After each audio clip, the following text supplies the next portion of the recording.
and welcome back to the Retro Reef. So I started the Pokemon Ribbon Challenge recently, and for those of you that don't know what this is, John Stone does a great video explaining it and goes in depth about the challenge itself and his experience. My terrible version of explaining it goes like this.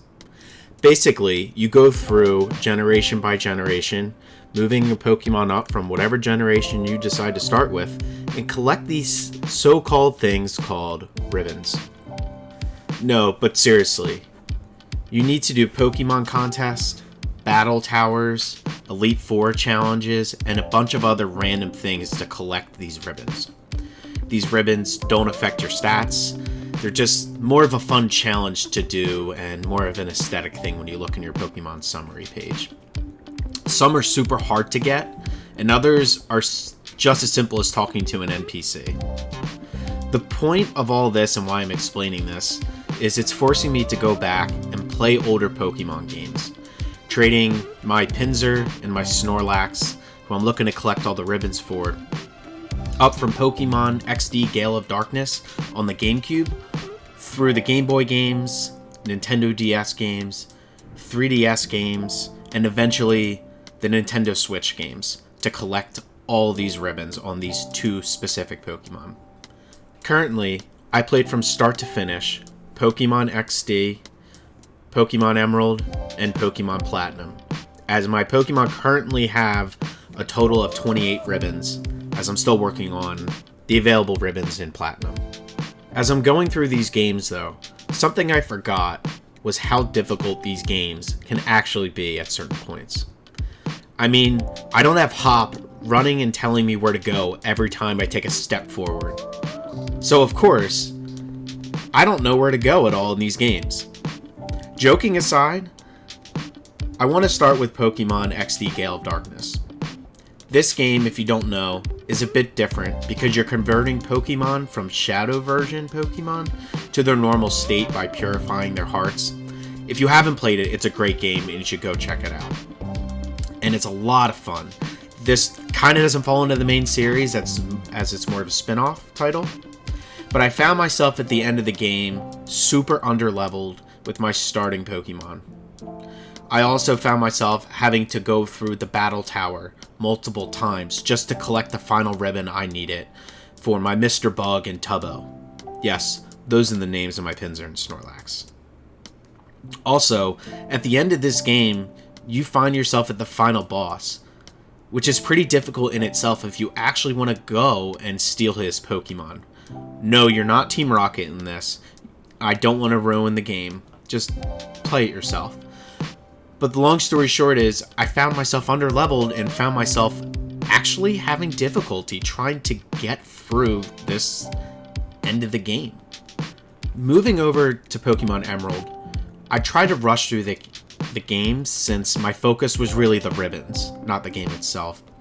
And I really had to collect berries. I had to make sure my Pokemon had good stats in order to get through the battle tower later. So I decided to start from the beginning. In doing so, I rushed my team. I had a full team and tried to train them all equally, which probably wasn't smart. And by the time I got to the Elite Four, I really got my butt kicked, to be honest with you.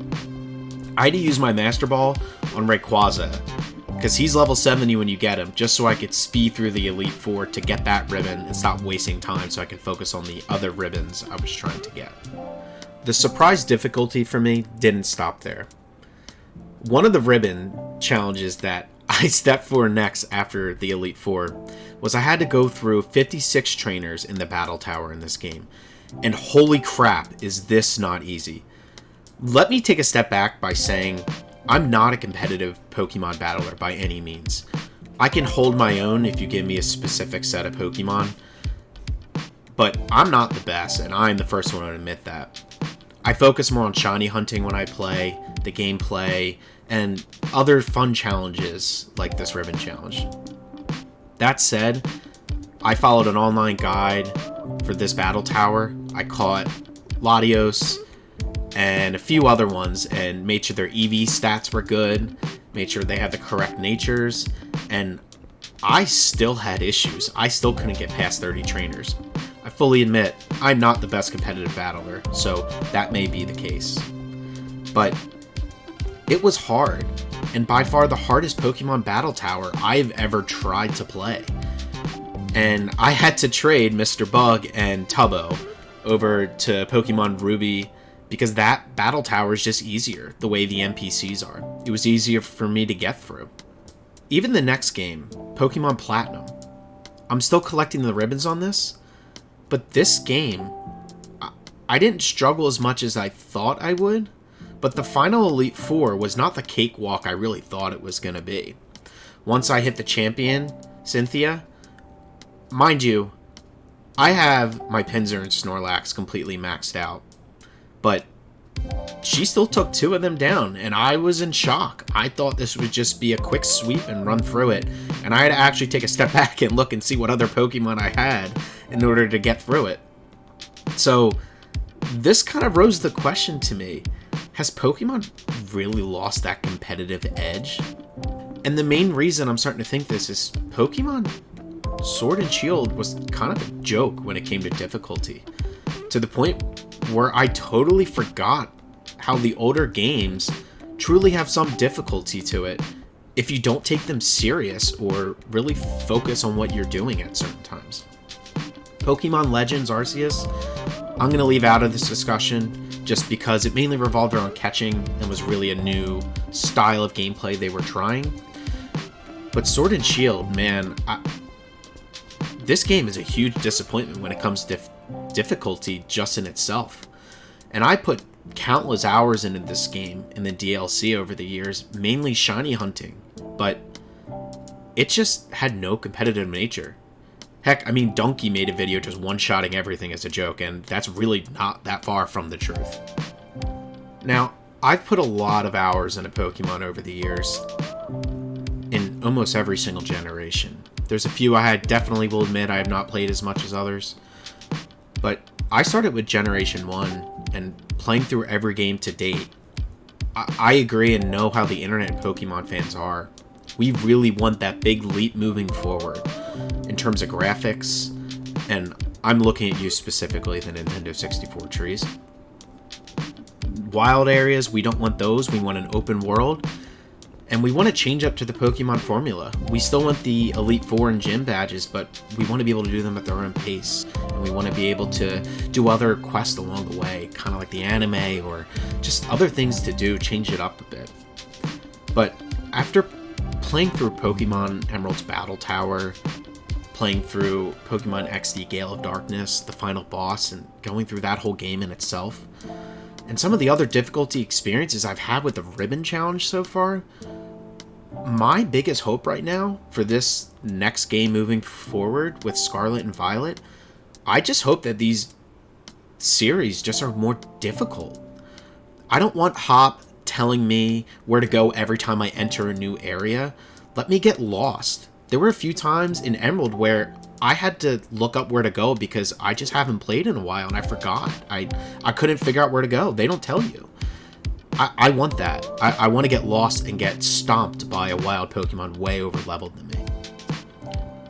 I don't need to one-shot every Pokemon as I go through a game like Sword and Shield. Let me get my butt kicked. Let me go back and have to grind and train. Let me have some difficulty to it. I want a challenge, and I want something that when I beat it, I look at my Pokemon team and feel that bond with them I truly had with them and went through the experience with them. That's part of the reason Pinsir is one of my favorite Pokemons from Generation 1. As I went through Pokemon Red and Blue with my brother at the time, I had Pinsir, and it was really hard to get him in the Safari Zone, and he helped me leap me forward. And besides him getting absolutely no love by the Pokemon community, joking aside, he is just my favorite, and I have that bond with him moving forward. And I have those from other games. I don't have anyone from Sword and Shield. It was just a cakewalk, to be completely honest with you. And I know what you're going to say. It's great that sometimes they are a little easier for new people to the genre, and these games are meant for kids. I totally am 100,000% aware of that. But that said, we shouldn't have to do a ribbon challenge or a Pokemon Nuzlocke challenge to make these games more difficult or competitive for the average Pokemon fan. And my hope for the next Pokemon games, Scarlet and Violet, and every game moving forward, is that these games have some difficulty to it. If the story mode's a little easier, I'm okay with that, to let the average person get through it, or a newcomer to the Pokemon genre come in and be able to, get through the game. I'm okay with that. But we need battle towers, we need certain challenges, we need post-story, we need something that is really going to just keep people wanting to play these games and not just be a joke at times when it comes to difficulty. So then, do me a favor. Leave a comment below if you think these games need a difficulty bump moving forward, as well as what are some of the most difficult Pokemon experiences that you've had in your journey, and if there's any Pokemon that you might have a special bond with because of it. That said, thank you for tuning in. Please leave a like and comment and subscribe moving forward if you like content just like this. That being said, I'm going to move forward and try to get the rest of these 80 plus ribbons and go through Pokemon Platinum with Tubbo and Mr. Bug. Thanks for tuning in.